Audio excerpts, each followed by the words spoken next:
ओम नमः शिवाय। ओम वामदेवाय नमो ज्येष्ठाय नमः श्रेष्ठाय नमो रुद्राय नमः कालाय नमः कलविक्रणाय नमो बलविक्रणाय नमो बलाय नमो बलप्रथमाय नमः सर्वभूतदमना नमो मनोनमथाय नमः। भगवान शिव के चरणों में और सभी भक्त वृंद जनों के हृदय में विद्यमान शिव तत्व को प्रणाम करके आज की कथा में प्रवेश करते हैं।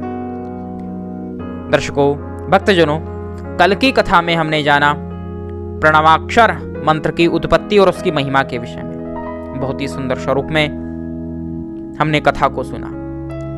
कैसे ओंकार की उत्पत्ति हुई, कैसे ओंकार से वेदों की रचना हुई, कैसे गायत्री मंत्र की उत्पत्ति हुई। बड़े ही सुंदर स्वरूप में हमने उस कथा को सुना। आज की कथा में हम जानेंगे भगवान शिव के शिवलिंग की स्थापना के विषय में, कैसे करनी चाहिए और प्रणवाक्षर के मंत्र की महिमा। इस मंत्र के जप से ब्रह्म पद, शिव पद, महेश्वर, रुद्र और शिव पद की भी प्राप्ति की जा सकती है। कैसे, कितना जप करना चाहिए और कितने जप के करने से मनुष्य ब्रह्मलोक को, ब्रह्म पद को प्राप्त करता है, शिवलोक के शिव तत्व को प्राप्त कर लेता है। इस पर विशेष रूप से आज चर्चा करेंगे और भी कई विषय हमें जानने को मिलेंगे।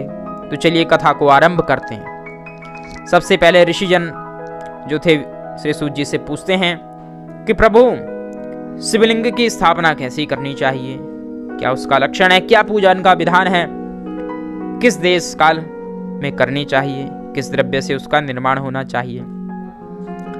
तब श्री सूत जी बड़े ही प्रेम और भाव के साथ कहते हैं कि आपने बहुत ही सुंदर बात पूछी है।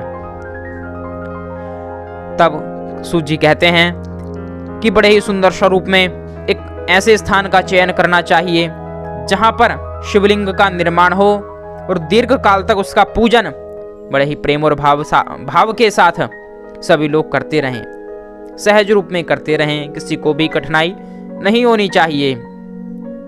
ऐसे स्थान का चयन करना चाहिए। भगवान शिव की प्रतिष्ठा, देवों की प्रतिष्ठा दो प्रकार से की जाती है। सबसे प्रथम चल प्रतिष्ठा, दूसरे प्रकार से अचल प्रतिष्ठा। चल प्रतिष्ठा यानी जो चलायमान हो, जो प्रतिष्ठा 1, 2 या 4 दिन के लिए की जाए वह चल प्रतिष्ठा है। और अचल प्रतिष्ठा जो दीर्घ काल के लिए, जहां पर शिवलिंग को या मूर्ति को स्थापित किया जाए वह अचल प्रतिष्ठा है, यानी जहां से मूर्ति को, लिंग को हटाया ना जा सके, वह अचल प्रतिष्ठा है।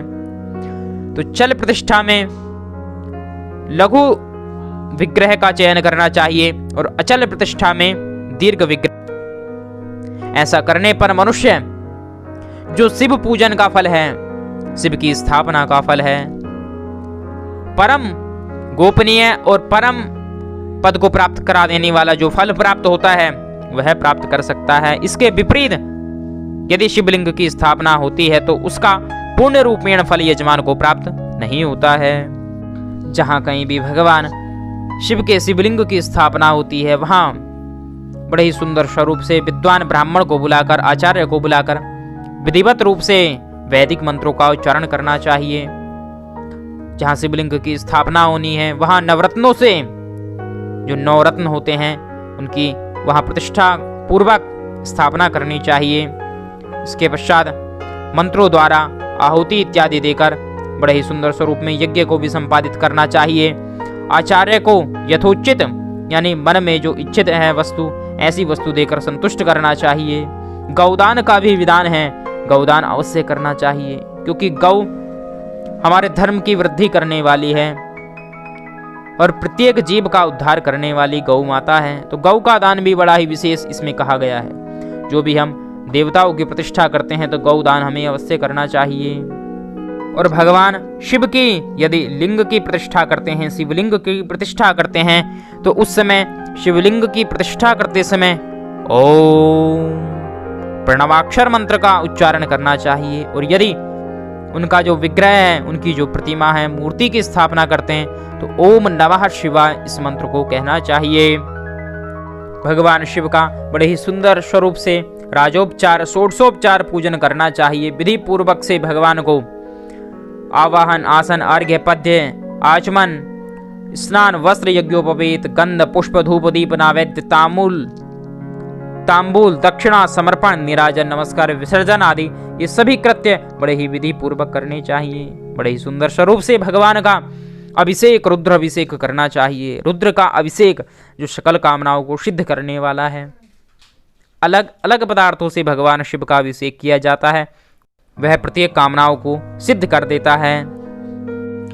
अलग अलग कामनाओं के लिए अलग अलग शिवलिंग का पूजन किया जाता है। मिट्टी से, आटे, गाय के गोबर से, फूल, कनेर, पुष्प, फल, गुड़, मक्खन, भस्म, अन्न आदि अनेक प्रकार से शिवलिंग बनाकर उनका अलग अलग फल का विधान है।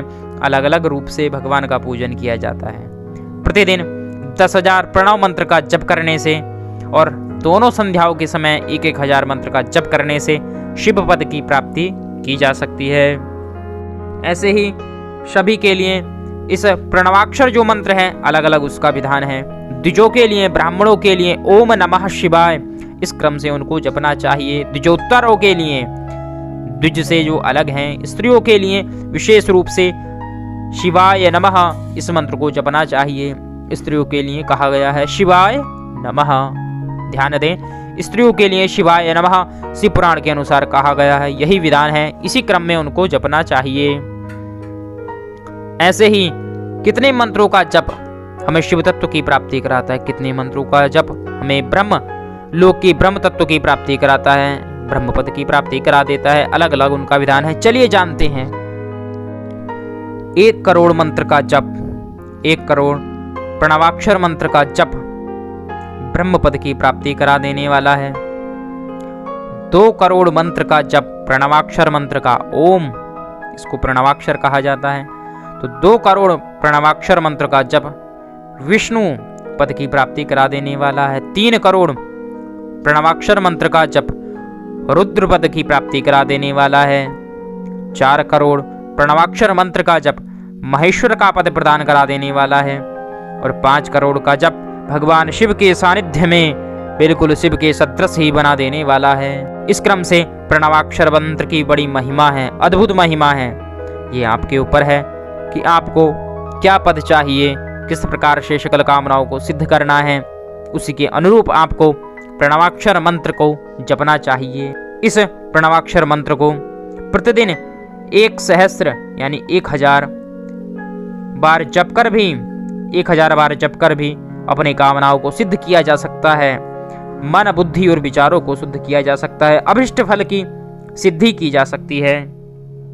और भगवान शिव कहते हैं यदि और भी कोई मंत्र सिद्ध करना है तो उस मंत्र में जितने अक्षर हैं उतने ही लक्ष्य, उतने ही लाख उस मंत्र का जप करने से उस मंत्र की सिद्धि हमें प्राप्त होती है। जो भी भक्त जिस मंत्र को सिद्ध करना चाहता है, अनेक कामनाओं को सिद्ध करना चाहता है, तो जो भी वह मंत्र अपनाना चाहता है तो उस मंत्र में जितने भी अक्षर हैं उन अक्षरों के बराबर उतने लाख यदि वह जप करता है उस मंत्र का, तो उसका वह मंत्र जागृत हो जाता है और उस मंत्र से वह किसी भी कार्य को सिद्ध कर सकता है। ऐसा भगवान कहते हैं सदाशिव। और भगवान शिव कहते हैं कि जो भी मेरे ज्योतिर्लिंगों के निकट रहकर, निवास रहकर अपने जीवन को निर्वाह करता है, और विशेष रूप से मेरा जो प्रिय है, मेरा जो काशी है, वहां पर जो निवास करके अपने जीवन को निर्वाह करता है और मेरे प्रणवाक्षर मंत्र का जप करता है, तो वह मेरे शिव पद की प्राप्ति कर लेता है, शिवलोक की प्राप्ति कर लेता है। ऐसा भगवान शिव कहते हैं। और यदि निष्काम भाव से कहीं भी रहकर कोई भी कर्म यदि करता है, मुझे साक्षी मानकर करता है, तो मैं उसे अपना लोक प्रदान कर देता हूं। अतः बड़े ही सुंदर स्वरूप में भगवान शिव ने प्रणवाक्षर मंत्र की महिमा बताई है। प्रणवाक्षर की उत्पत्ति अत्यंत ही मनोहर स्वरूप में हुई है और उसका जप भी सकल कामनाओं को सिद्ध कर देने वाला है। बोलिए सदाशिव शंकर भगवान की जय हो।